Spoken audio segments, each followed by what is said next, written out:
কত? 2750 টাকা। উত্তর কত হবে? উত্তর হবে 2750 টাকা। একটি দোকানে 2500 টাকার একটি পণ্য 25% কমে বিক্রয় করা হলো। 10% লাভ করতে হলে মোট বিক্রয় মূল্য কত হবে? তাহলে এখন দেখো যে আসলে 25% কমে বিক্রয় করা হলো এত টাকার একটি পণ্য, আর সেই পণ্যটা কি 10% লাভ যদি করতে হতো তাহলে মোট কত টাকায় বিক্রয় করা হতো? 2500 টাকার একটা পণ্য।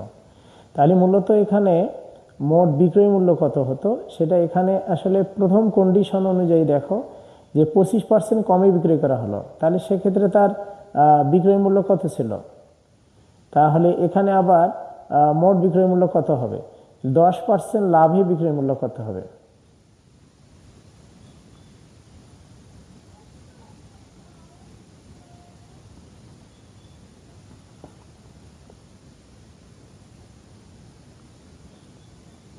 একশত যোগ 10 টাকা। এখানে দেখো অল্প একটু চালাকি করা আছে। এখানে দেখো একটি দোকানে 2500 টাকা একটা পণ্য, যেহেতু ক্রয় মূল্য হলো 2500 টাকা, এখানে 25% কমে বিক্রয় করা হলো। আবার দেখো পরবর্তীতে 10% লাভ করতে হলে মোট বিক্রয় মূল্য কত হতো? তার মানে কি ওই 2500 টাকার 10%, তাহলে মানে প্রথম কন্ডিশনে 25%-এর আমার খুব বেশি একটা প্রয়োজন নাই, খুব বেশি বলতে কি দরকারই নেই। তাহলে 10% লাভে বিক্রয় মূল্য কত? 110 টাকা।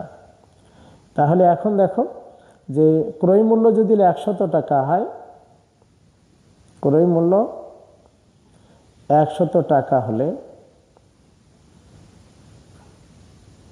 বিক্রয় মূল্য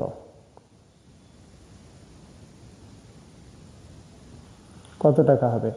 ক্রয় মূল্য যদি 100 টাকা হয় তাহলে বিক্রয় মূল্যটা কত হচ্ছে সেটা একটু দেখো। 110 টাকা। 110 টাকা। তাহলে ক্রয় মূল্য 1 টাকা হলে বিক্রয় মূল্য 110 ভাগ 100। ক্রয় মূল্য কত? 2500 টাকা হলে বিক্রয় মূল্য এখানে 110 গুণ 2500। এইটাকে যদি আমি ভাগ করি খুব সহজে 25 পাই, তাই না? 0 25 শেখকে 25, 7 2, 25 25, 2 কত হয়? 2750 টাকা। তাহলে উত্তর কত হবে?